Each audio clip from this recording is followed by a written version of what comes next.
My roommate calls my boyfriend our boyfriend. My roommate Cass has been calling my boyfriend Will our boyfriend for 2 months now. At first, I thought it was a joke. Now I'm genuinely scared. Will and I have been dating 6 months. He goes to university 2 hours away but visits every 3 weeks, staying 4 or 5 days. My roommates were fine with it initially. He helps with chores, cooks for everyone, fixes things around the apartment. He's perfect. Then Cass got dumped in September. That's when everything changed. It started small. When Will cooked dinner for me, making extra for roommates out of politeness, Cass would linger in the kitchen. He's so sweet. My ex could never. You're so lucky. She'd stare at him expectantly, like she wanted him to offer something more. When he'd fix something, installing hooks, moving furniture, she'd watch and comment on his muscles. So strong. I need a man like that. Will would get uncomfortable and escape to my room. Then came the our boyfriend comments, first as jokes. Will would bring me coffee and Cass would say, our boyfriend is so thoughtful. Will would help with groceries. Look at our boyfriend being helpful. It's not funny, I told her once. Relax, it's just a joke. We're basically sisters, so we share everything, right? No, we're roommates. We share a refrigerator, not boyfriends. The behavior escalated. She started following us. We use a location sharing app for safety, and whenever Will and I went out, Cass would text immediately. Where are you guys? Can I join? If we didn't respond, she'd just show up. Movies, restaurants, even once on a romantic walk in the park, there was Cass, acting like she'd randomly bumped into us. We started locking my bedroom door because she'd walk in without knocking. Just wanted to say hi to our boyfriend. She'd chirp if we forgot. After midterms, the roommates had a small party. I got drunk and called Will. Cass ripped my phone away. She's much stronger than me, and started talking to him about her sex life. Make sure you hit it deep, she told him, laughing when he went silent. What? Can't handle girl talk about our boyfriend? Will started visiting less. When he did come, he'd barely leave my room. Cass would wait outside my door. I'd hear her breathing sometimes. Last week was the breaking point. Will surprised me for our 6-month anniversary, arriving while I was in class. My roommate Jess texted me. Your boyfriend's here, but something weird is happening. I rushed home to find Cass in my bedroom, wearing my lingerie, sitting on my bed with Will backed against the wall looking terrified. What the hell? Cass stood up slowly, my red lace set looking wrong on her body. I was just showing our boyfriend what he's missing when you're not around. Get out, get out. She smiled. It's my apartment too, and he didn't seem to mind. Did you, Will? I told you to leave me alone, Will said, voice shaking. I was waiting for Kristen and you just came in wearing that. You didn't lock the door. That's basically an invitation. I called our landlord that night, but Cass is on the lease. I can't force her out. I went to campus security, but they said without physical threats, it's a roommate disagreement. 2 days ago, Will told me he couldn't visit anymore. I'm sorry, but she scares me. Last time she had your underwear on. What's next? I understood, but it hurt. Cass was destroying my relationship. Yesterday, I came home to find Cass in my room again, on my laptop. She'd found photos of Will and me, intimate ones we'd taken together. Nothing explicit, but private, personal. Get away from my computer. Our boyfriend looks good in these. I made copies for myself. Hope you don't mind. That's illegal. I'm calling the police. With what proof? They're on my phone now. Could have gotten them anywhere. Maybe Will sent them to me directly. Maybe we have our own thing going. He would never... Who would people believe? The crazy, jealous girlfriend? Or the roommate who just happened to receive some photos? That's when I noticed something else on my laptop screen. My email, open to a draft I didn't write. Addressed to Will. Breaking up with him, saying horrible things. Cass had written it pretending to be me. Don't worry, I didn't send it. Yet. But I could. I know your password. You really should change it from your birthday. I changed all my passwords that night, put a lock on my bedroom door that only I had the key to. But when I woke up this morning, there was a note under my door. Locks won't stop me from our boyfriend. Check your phone. There was a text sent from my number to Will at 3 a.m. We need to talk. Coming to your place tomorrow. We have something to tell you. K and C, I never sent that text. I was asleep. My phone was next to me all night. Will texted back. Who is C? Why is she coming? Kristen, what's going on? I tried calling him, but he won't answer. Cass is gone, her car missing from the parking lot. It's a 2-hour drive to Will's university. She left 3 hours ago. She's there right now, and I don't know what she's telling him. I'm shaking so badly I can barely hold my phone as I try calling Will again. It goes straight to voicemail for the 4th time. Cass has been at his campus for at least 30 minutes now. I have no idea what she's telling him or what she might do. My hands keep slipping on the screen as I try to dial again. The apartment feels too small suddenly, like the walls are closing in. I pace from the kitchen to the living room and back, checking the location app every few seconds. Cass's dot sits right on top of Will's dorm building, not moving. Just sitting there. My chest feels tight and I can't get enough air. What is she saying to him right now? Is she showing him those photos she copied? Is she telling him I sent her there? The fake text said we had something to tell him. Like we're a team. Like we're together in this. I try calling one more time and it goes straight to voicemail again. He's either ignoring my calls or his phone died or Cass did something to it. None of those options make me feel better. Jess comes out of her room, still in her pajamas even though it's almost noon. She finds me pacing in the living room and her eyes go wide when she sees my face. I must look crazy. I feel crazy. I explain what's happening. The words tumbling out so fast I'm not sure they make sense. The fake text. Cass leaving 3 hours ago. Will not answering. Jess's face goes pale as she listens. She sits down on the couch like her legs won't hold her anymore. She admits Cass has been acting even stranger lately, talking about Will constantly and going through my things when I'm at class. My stomach drops. Jess has known this whole time and didn't tell me. She says she's seen Cass standing outside my locked bedroom door just listening. She's heard Cass talking to herself about Will when she thinks no one is home. Last week, Jess caught Cass going through my closet, holding up my clothes and looking at herself in the mirror. Jess thought about saying something but didn't want to cause drama. Drama. Like this isn't already the worst drama possible. I make the decision immediately. I'm driving to Will's university right now, even though it's 2 hours away and I have an exam tomorrow. I don't care about the exam. I need to get to Will before Cass does something worse. Jess offers to come with me for support and I'm so grateful I could cry. I'm too panicked to make this drive alone. My hands are still shaking and I'm not sure I could focus on the road. Jess says she'll drive and I can keep trying to reach Will. She disappears into her room to get dressed and I grab my keys and phone and wallet. I don't pack anything else. I don't think about what we'll do when we get there. I just know I need to go now. We're on the road within 15 minutes. Jess drives while I keep trying to reach Will and checking Cass's location on the app. Cass's phone shows she's stationary at Will's dorm building, which makes my stomach twist with worry about what's happening there. Is she in his room? Is she talking to his roommate? Is she waiting in the lobby? The dot doesn't move. Just sits there like a target. I try calling Will again. Voicemail. I try texting. No response. I open the location app again and zoom in on Will's dorm. The dot is right there. Cass is right there. I zoom out and check our location. We're barely 10 miles from our apartment. This drive is going to take forever. Jess merges onto the highway and I watch the mile markers start to count down. 120 miles to go. 2 hours feels like an eternity. Jess starts talking and I realize she's been keeping notes about Cass's behavior because it scared her. She pulls out her phone at a red light and shows me. Dates and times and descriptions. The times Cass stood outside my locked door. The weird comments about sharing everything. The way Cass watched my location obsessively. Jess has pages of notes going back weeks. She says she should have told me sooner but didn't want to cause drama. That word again. Drama. I tell her it's okay, that I missed the signs too, that we both thought Cass was just weird and lonely after her breakup. But looking at Jess's notes, seeing it all written down like evidence, makes it real in a way it wasn't before.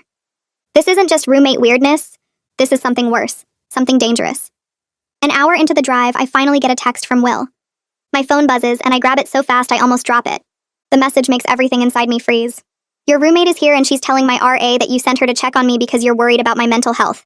This is insane. Where are you? I read it 3 times. Cass is telling people I sent her. She's using that fake text as proof. She's making herself look like the concerned friend and making me look like the worried girlfriend. Or worse, like the controlling girlfriend who sends people to check up on her boyfriend. My hands shake as I type back. I text immediately explaining that Cass sent that message from my phone without permission, and I'm on my way there now. I tell him about waking up to find the text already sent, about Cass leaving 3 hours ago, about how I've been trying to call him. I send the text and watch the screen. 3 dots appear. Will is typing. Then they disappear. Then they appear again. Finally, his response comes through. Cass is acting very calm and reasonable, which is somehow more scary than if she were obviously unstable. That makes my blood run cold. Of course Cass is acting calm. She's good at that. She was calm when she wore my underwear. She was calm when she copied my photos. She's always calm when she does the most messed up things. That's what makes her so frightening. Jess suggests we stop at a gas station to document everything on my phone. Screenshots of Cass's location history, the fake text she sent, the timeline of behavior that's been getting worse. She says we need evidence in case this becomes a legal issue. Legal issue. I hadn't even thought about that. But Jess is right. We pull off at the next exit and park at a gas station. I start taking screenshots while Jess goes inside to get us coffee. I screenshot Cass's location from this morning showing her at Will's campus. I screenshot the fake text with the timestamp showing 3 in the morning.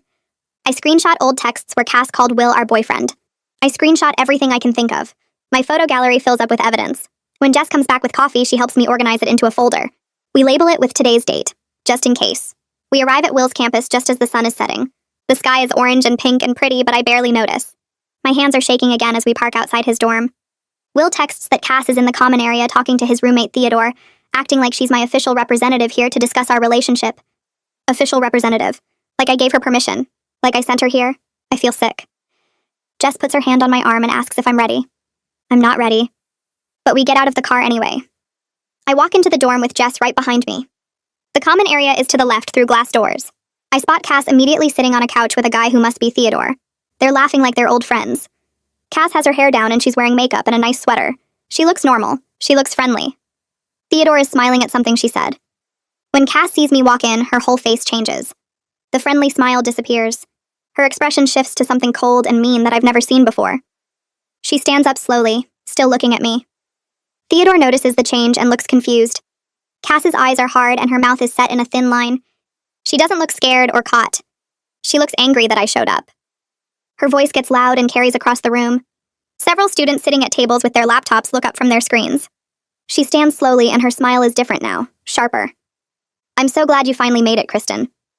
We need to have an honest conversation with Will, don't we? The way she says we makes it sound like we're a team, like we planned this together. More heads turn. A girl near the window whispers to her friend. My face gets hot and I can feel everyone watching us now. There is no we. You need to leave right now. Nobody invited you here. My voice shakes, but I keep it steady enough. Cass tilts her head like I said something funny. Will seemed really happy to see me when I got here. We had a great talk about all the problems you've been having. He understands now. She looks at Will when she says it. Will's face goes red and he steps back from her. He looks uncomfortable, almost sick. Theodore glances between them, looking confused. Will moves forward and stands next to me. I asked you to leave about 6 times, Cass. You kept saying you were worried about Kristen and needed to make sure she was okay. You wouldn't go. His voice is firm, but I can hear the strain in it. Theodore nods and crosses his arms. She showed up maybe an hour ago. I thought she was your friend at first because she acted normal, but every time we asked her to leave, she changed the subject or said she needed 5 more minutes. Theodore's friendly smile from earlier is completely gone now. He's looking at Cass differently, more carefully. Jess pulls her phone out and holds it up so Theodore can see the screen. She swipes through screenshots while she talks. Cass has been following them for months. She uses their location app to show up wherever they go. She goes into Kristen's room without permission. She sent a fake text from Kristen's phone at 3 in the morning. Jess keeps swiping and shows him more. Photos of the weird texts. The timeline of Cass showing up at restaurants and movies. Theodore's eyes get wider as he scrolls through the evidence. His whole body language shifts. He steps away from Cass slightly and looks at her like he's seeing someone completely different. Cass's calm face cracks. Her jaw gets tight and her eyes narrow. Everyone is making this into such a huge deal. I just wanted Will to know how much Kristen complains about him when he's not around. She's always saying she wishes he went to the school here instead of 2 hours away. She thinks you're clingy. She looks right at Will when she says it. She actually sent me here to break up with you because she's too scared to do it herself. Her voice gets louder and sharper with each word. Will's face goes pale. I grab my phone and pull up my email. My hands are shaking so much it takes me 3 tries to find the right folder. I turn the screen toward Will. Look at this. Cass wrote this on my laptop pretending to be me. I never wrote any of this. The draft email is still there with all those horrible things about Will, things I would never say. Will takes my phone and reads it. His expression changes from hurt to confused to angry in about 10 seconds.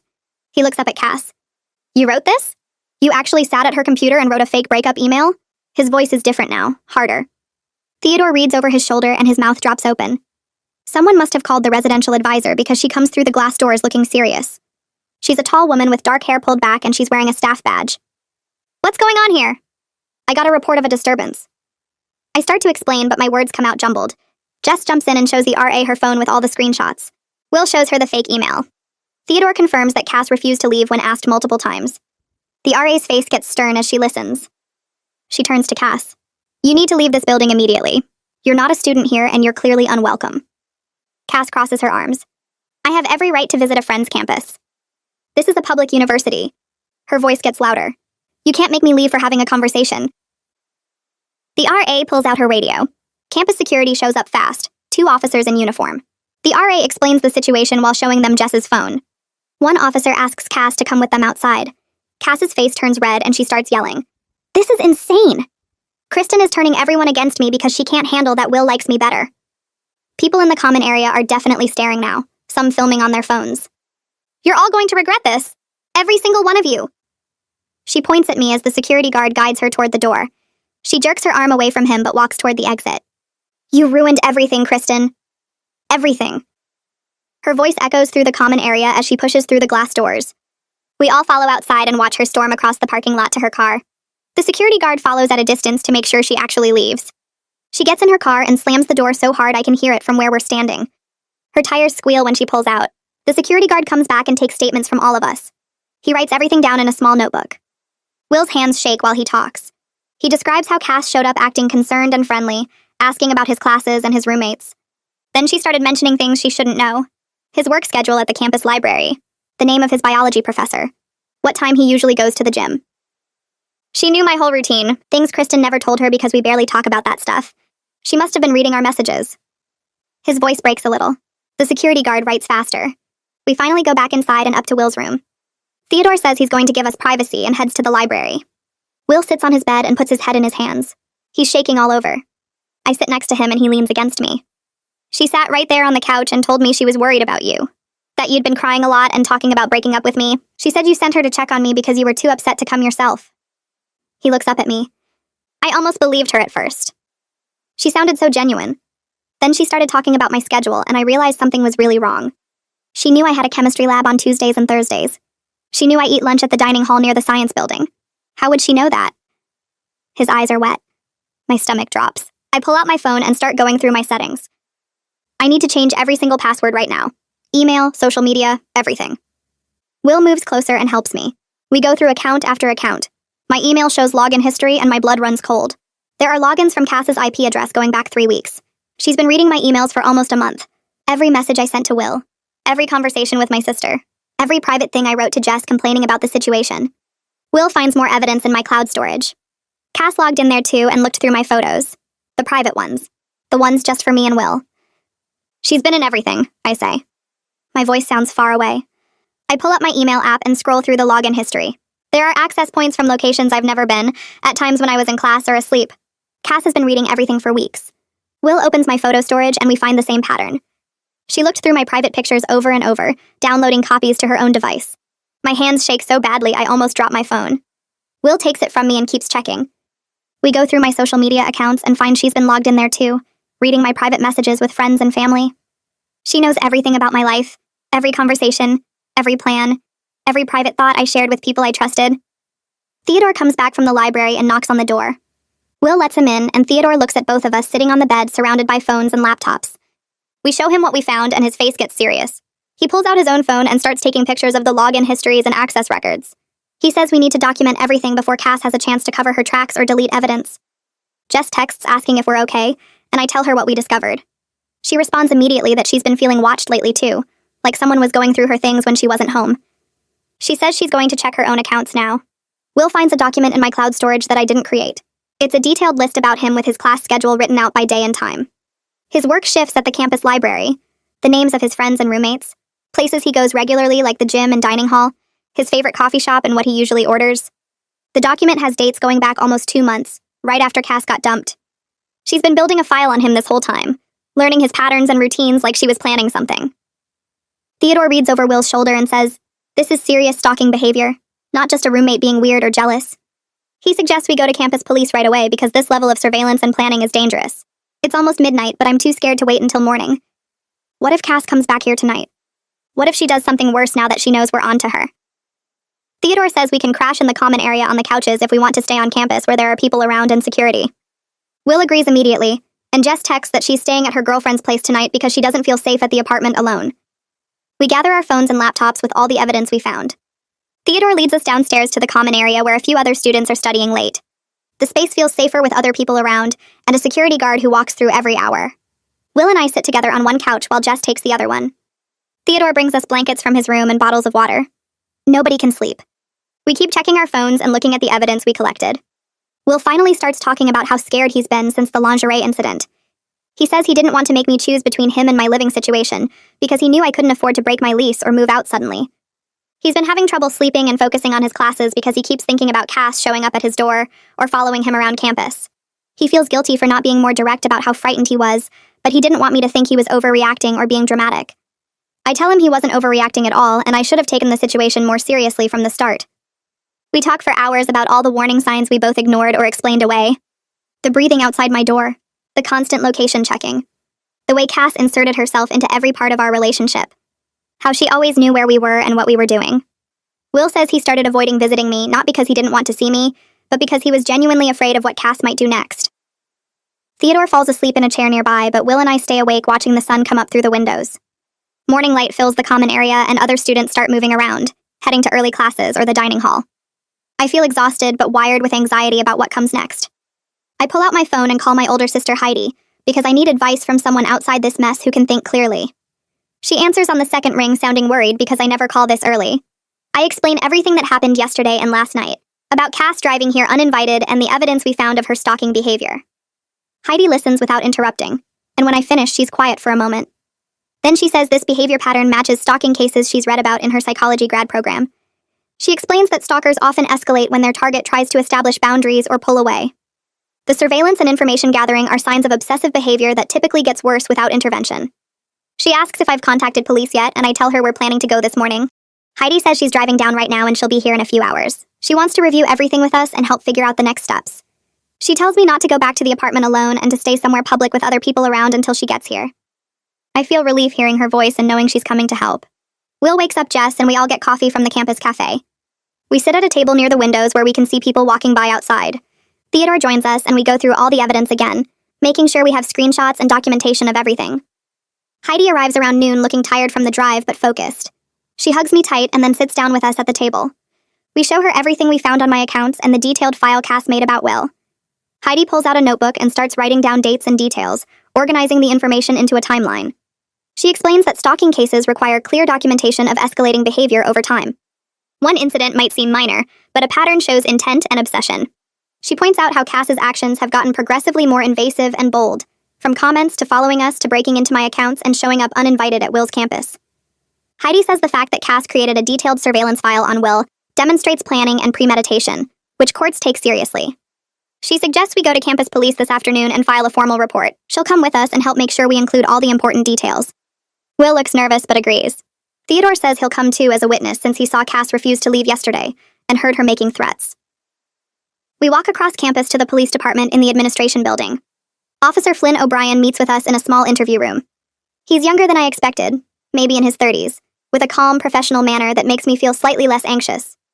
I start explaining the situation from the beginning while Heidi takes notes to make sure I don't forget anything important.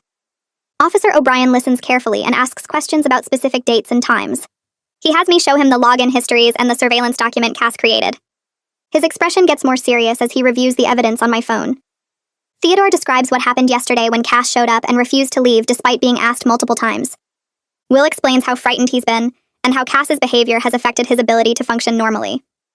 Officer O'Brien writes everything down in a detailed report. When we finish, he explains that while one incident might not be enough for criminal charges, the documented pattern of behavior over 2 months could support a restraining order.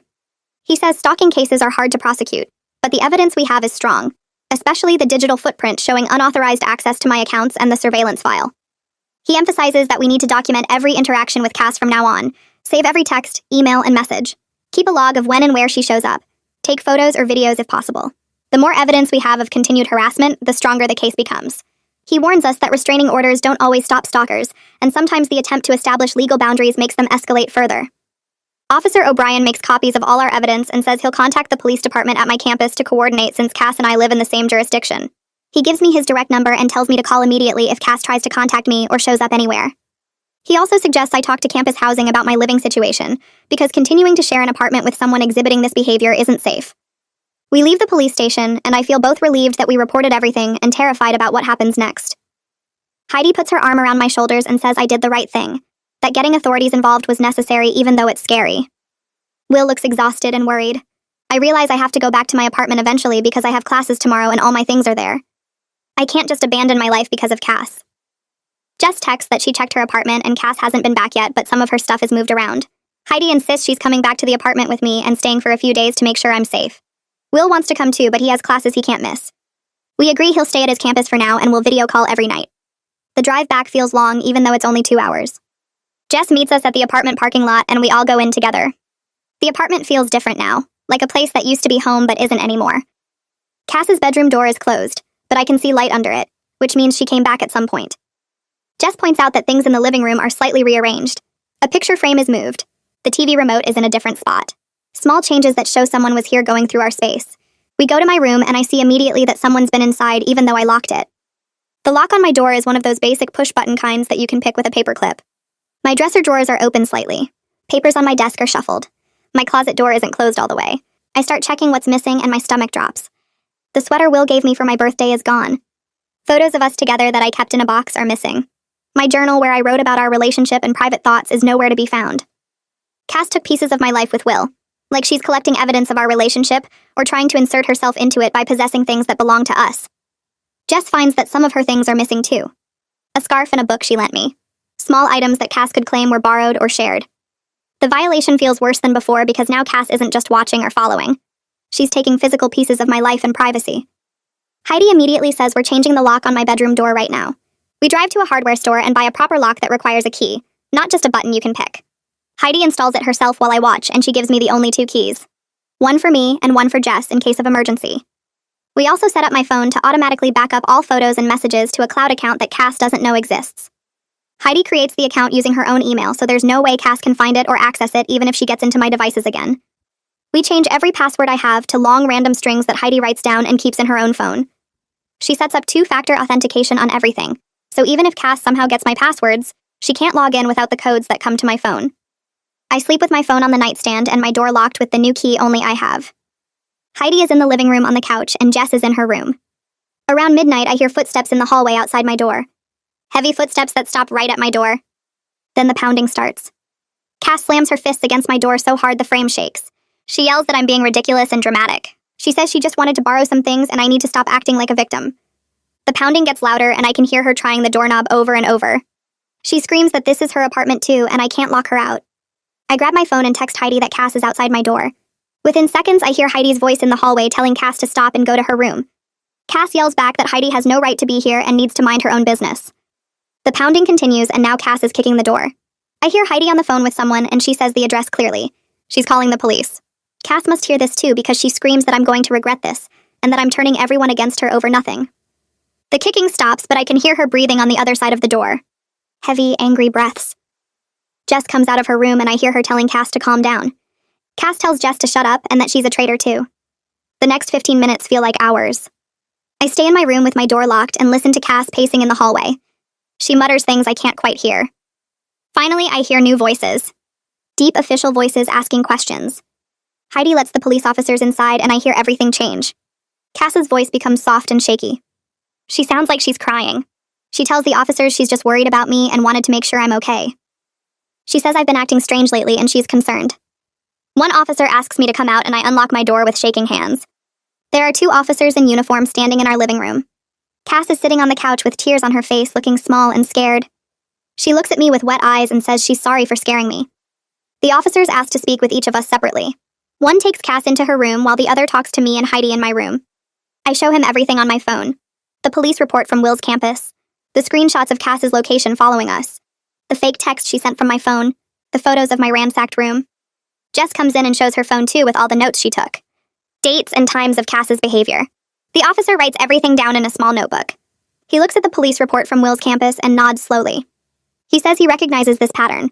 He's seen it before in stalking cases. He says the behavior is escalating and I should seriously think about getting a restraining order.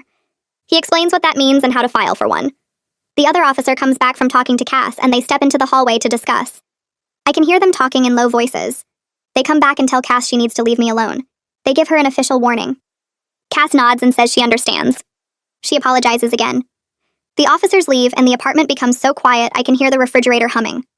Heidi makes tea and we sit in my room with the door locked. I can hear Cass in her room on the phone. Her voice carries through the thin walls. She's talking to someone and getting louder. She says I'm trying to steal her boyfriend. She says I'm turning everyone against her. She says I'm making up lies to get her in trouble. Her voice gets higher and more upset. She says Will loves her and I'm just jealous. I look at Heidi and she shakes her head. We don't sleep much that night. The next morning, I have an appointment with a campus counselor that Heidi set up for me.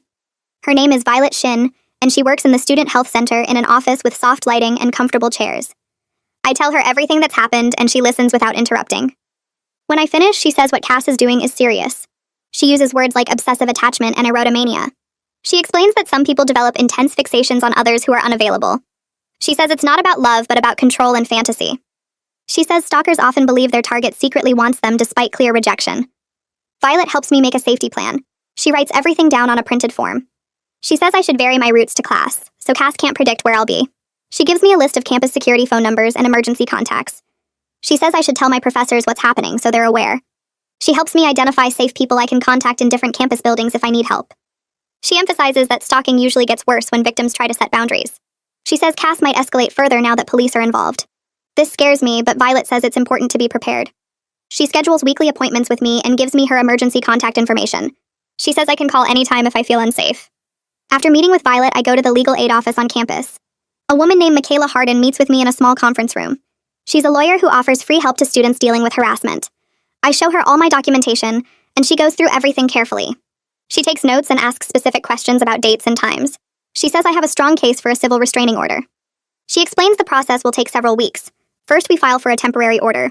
Then there's a court hearing where a judge decides if it becomes permanent. Michaela explains that a restraining order won't force Cass out of our apartment right away. The lease makes that complicated. But the order will legally prohibit Cass from contacting me or coming near me. She warns me that many stalkers violate restraining orders. She says I need to keep documenting everything and report every violation. She says each violation can result in criminal charges. Michaela helps me fill out the paperwork right there. She explains every section and makes sure I include all the important details. She says we'll file this tomorrow and Cass will be served with the temporary order within a few days. That evening, Jess comes to my room and closes the door. She looks tired and scared. She says she can't live here anymore. She's breaking her lease early and moving in with her girlfriend off campus. She feels guilty leaving me, but she doesn't feel safe with Cass here. I tell her I understand completely.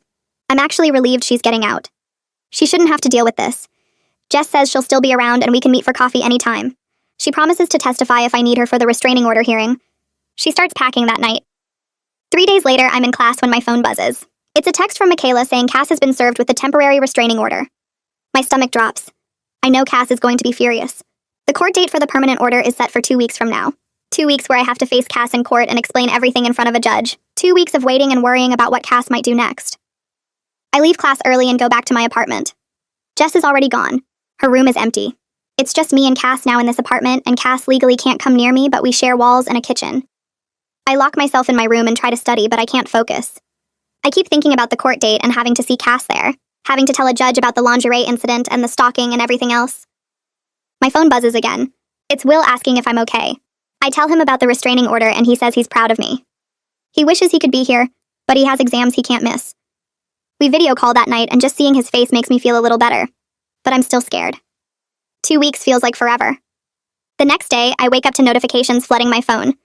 My stomach drops when I open social media and see Cass has posted 3 times since last night. Nothing direct, just vague messages about fake friends and people who betray you when you need them most. She writes about how some people can't handle the truth and turn everyone against you instead of looking at their own problems. She posts a quote about loyalty and how real friends stick together through everything. Everyone who knows us will understand exactly who she's talking about. My hands shake as I scroll through the comments and see people asking if she's okay, offering support, telling her they're here for her. She's already started building her version of events where she's the victim. I put my phone down and try to focus on getting ready for class, but my mind keeps spinning. Cass is telling people her story right now, twisting everything to make herself look like the wronged party. I wonder how many people will believe her before they hear my side. By lunchtime, 3 different people have reached out asking what's going on with me and Cass. One girl from my biology class sends a long text saying Cass told her I got jealous and controlling about her friendship with Will. Another acquaintance messages asking if it's true that I'm trying to get Cass kicked out over nothing. Someone else heard I filed false reports to get attention. I feel sick reading these messages because Cass has been busy spreading her lies and some people are buying it completely. I spend an hour writing responses, explaining the real situation with evidence and screenshots. Some people apologize immediately when they see proof of what actually happened. Others go quiet and don't respond at all, which makes me wonder if they believe Cass more than me. My close friends rally around me after I show them everything, and that helps. But I still feel isolated knowing there are people out there who think I'm the crazy one. Jess texts me that Cass has been posting in group chats too, playing the victim and making it sound like I overreacted to harmless jokes. The frustration builds in my chest because no matter what evidence I show, some people will always believe Cass's version. That night, Will calls me and his voice sounds different. Strained and tight in a way I haven't heard before. He tells me he had a panic attack during his economics lecture today because someone walked past who looked like Cass from behind. He couldn't breathe and had to leave the classroom, and now his professor thinks he's flaking on important material. His grades are dropping because he can't focus on studying when he's constantly worried about Cass showing up again. We talk for 2 hours, and I try to reassure him that the restraining order will help, that she can't come near him legally now, but I can hear the fear in his voice that won't go away. He says he checks the parking lot before leaving his dorm and walks different routes to class each day. He's barely sleeping because he keeps thinking he hears someone outside his door. The distance between us feels harder now, like we're both drowning separately instead of holding each other up. I hate what Cass has done to him, to us, to our relationship that was good and healthy before she decided Will belonged to her too. We promise to talk every night and stay strong, but after we hang up, I cry because I don't know how much more stress our relationship can take. 1 week before the court date, I come home from my afternoon class and immediately notice something wrong. My bedroom door is open, not just unlocked but actually open, and I know I locked it this morning with my key. My heart starts racing as I step inside and see my room has been completely torn apart. Dresser drawers pulled out with clothes scattered everywhere, my desk ransacked with papers all over the floor, my closet emptied with hangers on the ground. I rush to my desk and realize my laptop charger is gone, then check my jewelry box and find my grandmother's necklace missing along with 2 rings Will gave me. Photos are missing from my wall, ones of me and Will that I had pinned up. On my bed sits a note written in Cass's handwriting that makes my blood run cold. You can't keep what's meant to be shared. My hands shake as I take photos of everything with my phone, documenting the destruction and the note before I touch anything else. This is worse than before because Cass broke through my lock somehow, violated my space completely and took things that matter to me personally. The message is clear and threatening, and I know this crosses a major line legally. I call the police immediately and ask specifically for Officer O'Brien since he knows our case. He arrives within 20 minutes and I show him everything, my voice shaking as I explain what's missing and what the note says. He walks through my room slowly, taking photos from multiple angles and writing detailed notes about each item that was taken or damaged. He examines my door lock and points out scratches around the keyhole where Cass must have picked it or forced it somehow. He bags the note as evidence and labels it carefully, explaining that this is a clear and serious violation of the temporary restraining order. He asks if I have receipts or photos of the stolen jewelry, and I show him pictures on my phone where I'm wearing my grandmother's necklace. He documents the laptop charger model and serial number from my purchase records. The whole process takes over an hour, and Officer O'Brien stays patient and thorough, making sure every detail is recorded properly. He tells me this violation, combined with the burglary charges, significantly strengthens my case for the permanent restraining order. He says Cass will face criminal charges for this, not just a civil order violation but actual crimes. Officer O'Brien stays at my apartment and we wait for Cass to return. He positions himself in the living room where he can see the front door clearly. Around 6:30 that evening, I hear keys in the lock and my whole body tenses. Cass walks in carrying shopping bags and her face goes from casual to shocked when she sees Officer O'Brien standing there. He identifies himself and tells her she's under arrest for violating the restraining order and for burglary. Cass's eyes go wide and she starts backing toward the door, but Officer O'Brien moves quickly and professionally. He asks her to turn around and put her hands behind her back. That's when Cass loses it completely and starts screaming at me. She yells that I ruined her life, that I'm a selfish, horrible person who can't share anything, that Will would have chosen her if I hadn't poisoned everyone against her. She screams that she'll never forgive me, that I destroyed everything, that this is all my fault. Officer O'Brien handcuffs her while she's shouting and she's crying now too, mascara running down her face as he reads her rights. Other officers arrive to assist, and they search Cass's room with her permission, finding my laptop charger and some of the photos she took from my wall. They bag everything as evidence while Cass keeps crying and yelling about how unfair this is. Watching her get let out in handcuffs should feel like relief, but instead I just feel exhausted and sad that it came to this. The next day, I get a call from Michaela telling me Cass posted bail already. My stomach sinks because I hoped she'd stay in jail at least until the court hearing, but apparently her parents paid to get her out. Michaela explains that the judge modified the restraining order though, adding specific terms that prohibit Cass from returning to our apartment at all. Cass can't come back to get her things without police supervision, and she has to arrange that through proper legal channels.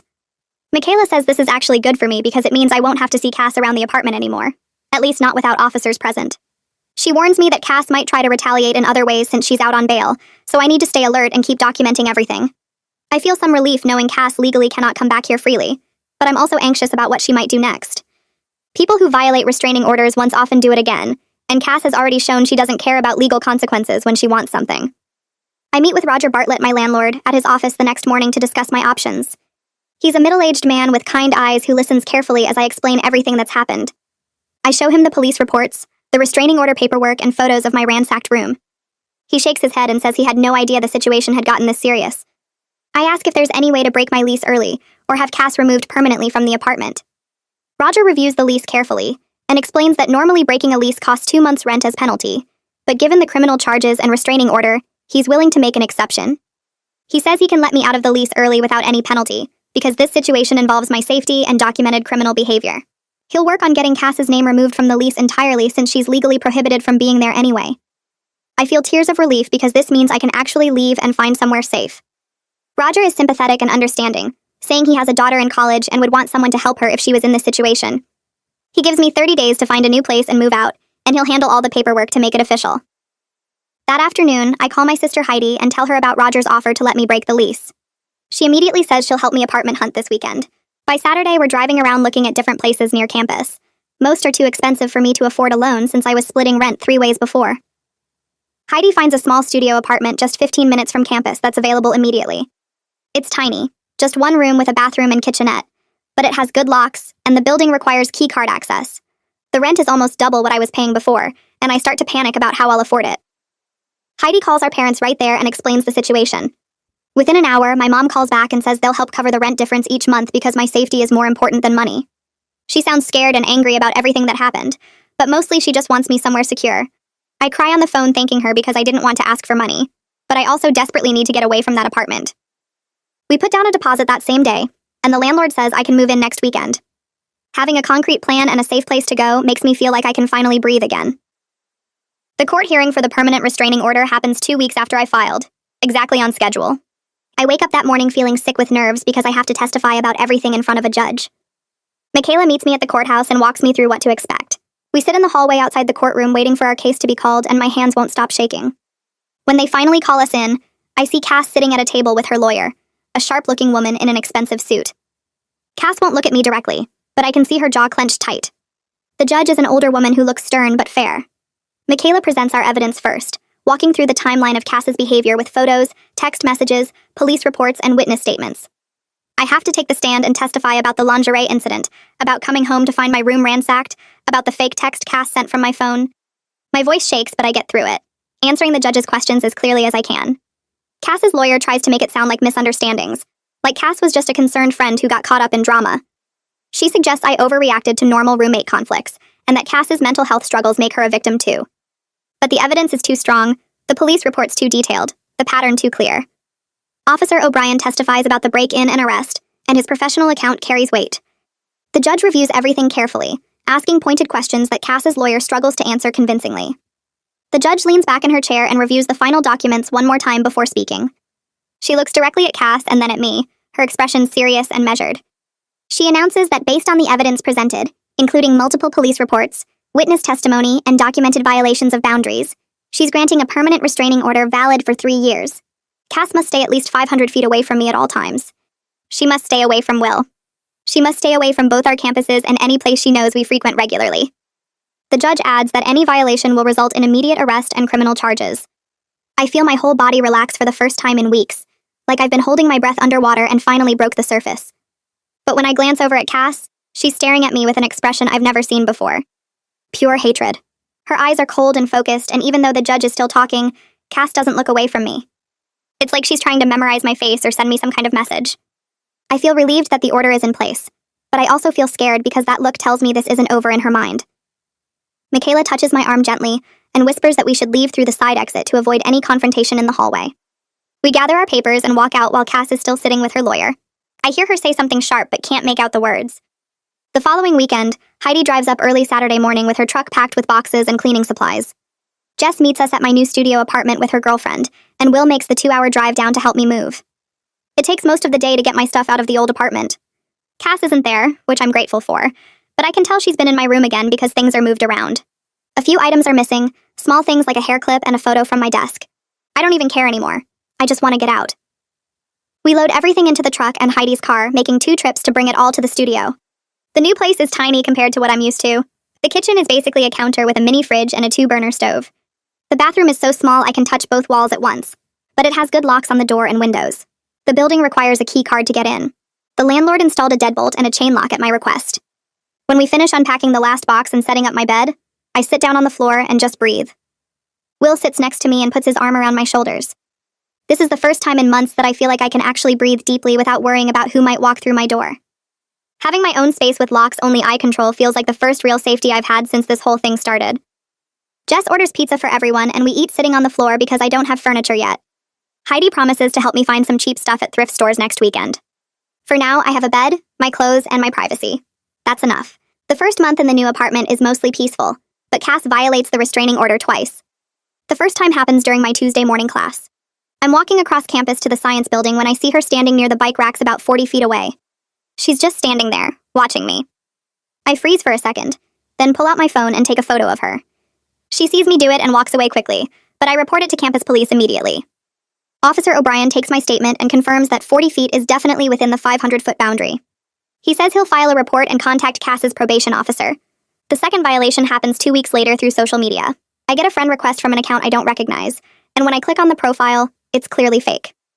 The account was created 3 days ago and has no posts, but the profile picture is a photo of Will that I know Cass took from my laptop. The account sends me a message that just says, "Thinking of you both."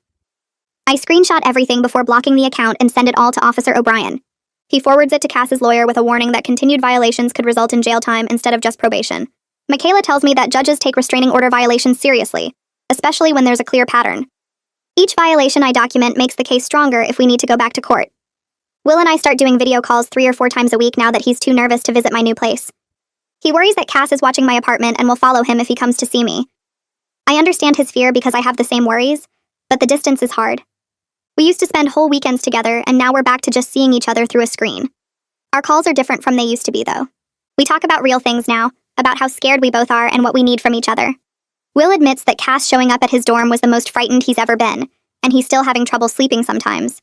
I tell him about the therapy sessions I'm doing, and how Violet is helping me process everything. We make plans for what we'll do when things feel safer, places we want to visit together, normal couple stuff we couldn't focus on before. The distance is frustrating, but we're communicating better than we ever did when he was visiting regularly. We're being honest about our fears instead of trying to act like everything is fine. That honesty makes me feel closer to him even though we're 2 hours apart. I continue seeing Violet every week for therapy sessions focused on processing the trauma of being stalked. She has me work through exercises about recognizing that what happened wasn't my fault, that I couldn't have predicted how far Cass would escalate her behavior. I keep blaming myself for not setting boundaries sooner, for not taking the early warning signs seriously, for being too nice and letting Cass think we were closer than we were. Violet explains that stalkers are skilled at testing boundaries gradually, at making their victims doubt their own perceptions. She says the guilt I feel is normal, but misplaced. I couldn't have known that a roommate saying "our boyfriend" as a joke would turn into breaking into my room and stealing my identity. The anger is harder to work through than the guilt. I'm furious at Cass for taking something good in my life and twisting it into fear.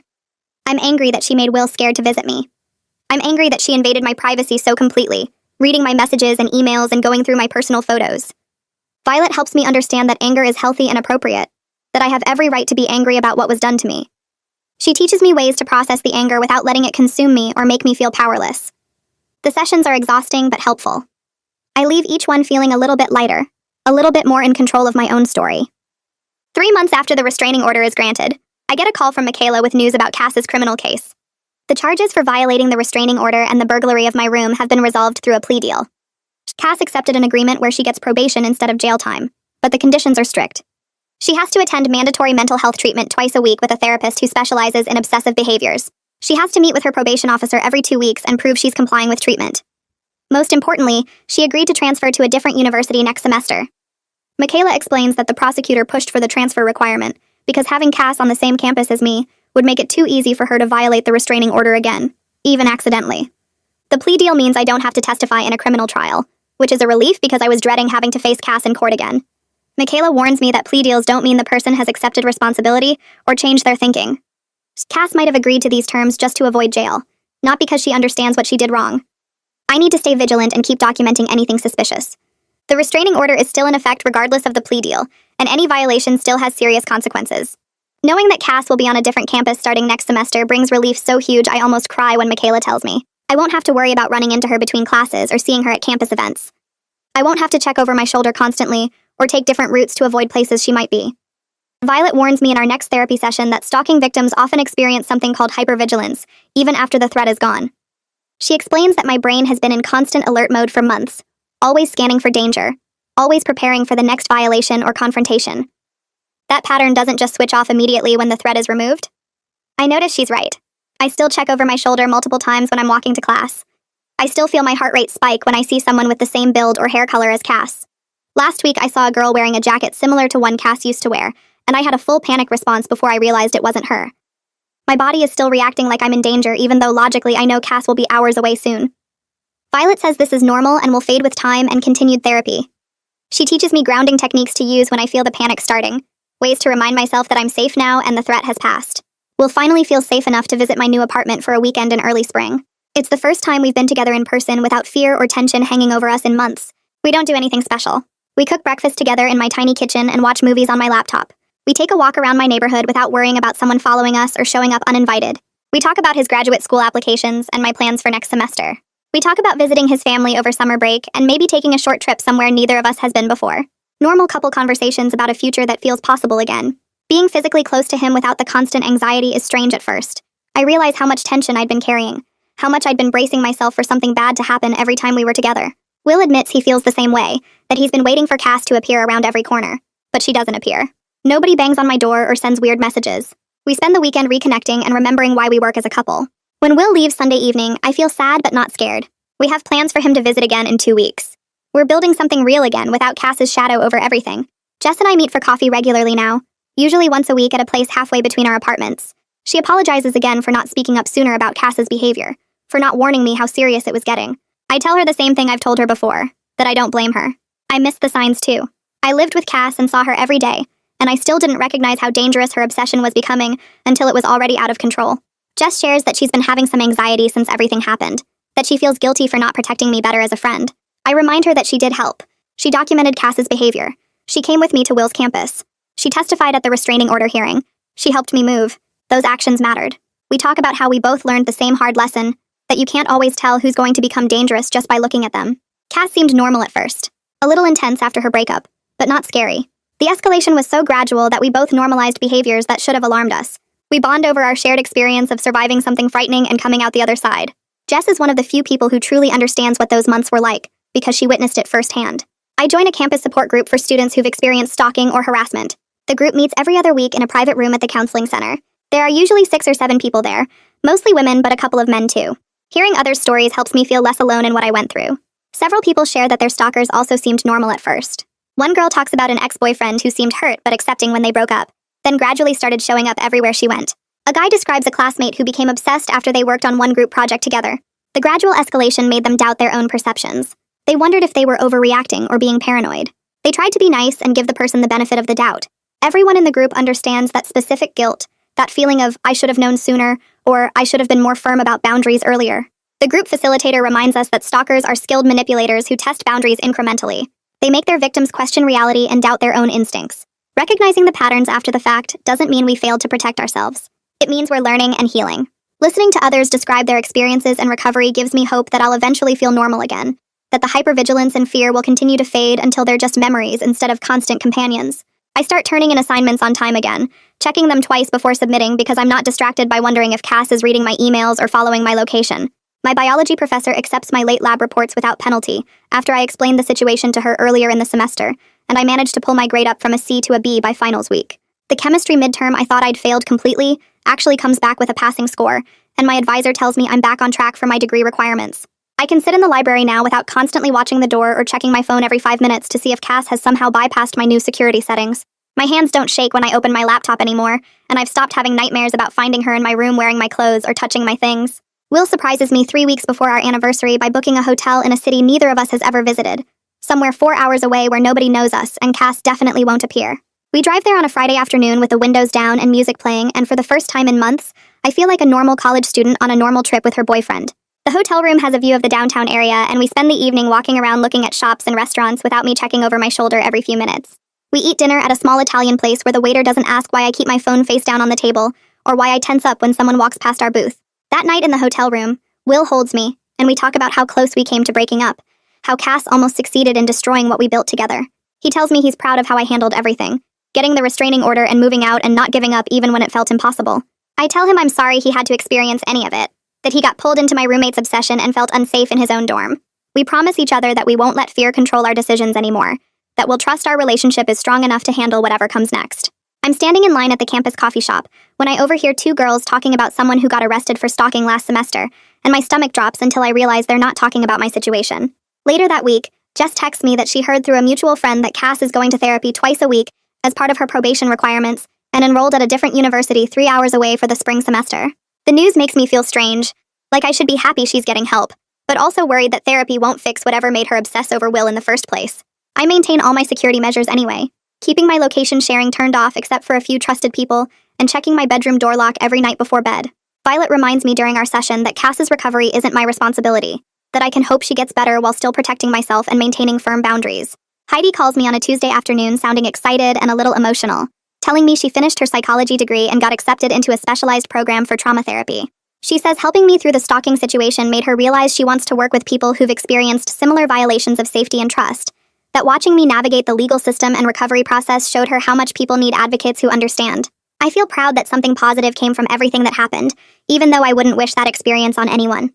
Heidi tells me I was braver than I thought I was, that most people don't recognize stalking behavior until it's already dangerous, and I managed to take action before Cass could escalate further. We talk about how she'll start her graduate program in the fall, and maybe I can help her with research projects about stalking prevention and victim support. 6 months after Cass moved to her new university, I walk across campus to my morning class without checking behind me every few steps or scanning crowds for her face. The constant tension in my shoulders has faded, and I don't jump anymore when someone approaches me from behind in the library or dining hall. I still see Violet every other week because recovery isn't linear, and some days I still feel anxious in situations that remind me of when Cass was following me everywhere. But most days now I feel normal, like a regular student worried about regular things like exams and assignments, instead of wondering if my former roommate is watching my apartment or tracking my location. I can enjoy coffee with friends without positioning myself to see all the exits, and I don't feel the need to document every interaction in case I need evidence later. Will calls me with news that makes me actually scream with excitement in the middle of the student center. He got accepted to a graduate program at a university only 30 minutes from mine, which means he'll be moving closer next fall, and we can finally have regular dates without the 2-hour drive between us. We video call that night and talk about apartment hunting, and how strange it will be to see each other multiple times a week instead of once every few weeks. He tells me he's excited to build a future together that isn't defined by what happened with Cass, where we can just be a normal couple doing normal things. I tell him I want to cook dinner for him in my apartment without fear of someone breaking in, to go on walks without checking if we're being followed, to exist together without trauma hanging over everything we do. I'm able to look back now and see how much I've changed since that first day I dismissed Cass calling Will our boyfriend as a harmless joke. I learned that being kind and accommodating doesn't mean accepting behavior that makes me uncomfortable, that setting boundaries isn't mean or dramatic but necessary for my own safety. I learned to advocate for myself even when institutions like campus security initially dismissed my concerns, to document everything and build a case until people took me seriously. I learned that protecting myself isn't selfish, that I don't owe anyone access to my space or my relationship just because we share an apartment or because they're going through a hard time. I learned to trust my instincts when something feels wrong instead of talking myself out of my own discomfort because I don't want to cause conflict. My studio apartment has become exactly what I needed, a space where I control who enters and when, where every item belongs to me and hasn't been touched or borrowed or stolen by someone else. I decorated it with posters and plants and photos of people I trust, and I installed a chain lock that makes me feel secure when I'm home alone at night. Will visits on weekends now, and we cook together in my tiny kitchen, and I don't have to worry about someone walking in without knocking or listening outside my door. Jess comes over for movie nights and we laugh about normal things instead of whispering about concerning behavior or planning safety strategies.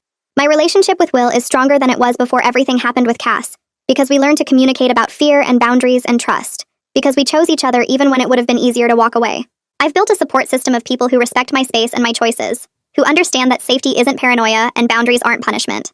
I'm genuinely happy now in a way I wasn't sure I'd feel again 6 months ago, and I'm proud of myself for getting here.